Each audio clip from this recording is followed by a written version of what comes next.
முன்னிட்டு திருச்செந்தூர் முருகன் கோவிலில் கூட்டம் வழக்கத்தை விட அதிகரித்து காணப்படுவதால் கட்டண வரிசையில் 5 மணி நேரமும் பொது வரிசையில் 6 மணி நேரமும் காத்திருந்து பக்தர்கள் சுவாமி தரிசனம் செய்தனர். வெயிலின் தாக்கத்தை குறைக்கும் விதமாக தரிசன வரிசைகளில் சிறிய பிளாஸ்டிக் டியூப் ஸ்ப்ரே மூலம் தண்ணீர் தெளிக்கப்படும் நிலையில் கூடுதலாக மின்விசிறிகள் பொருத்தப்பட்டுள்ளன.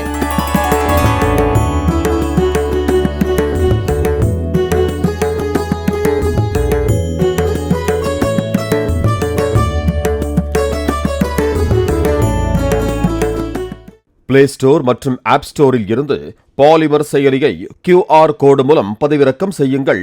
செய்திகளை உடனுக்குடன் பெறுங்கள்.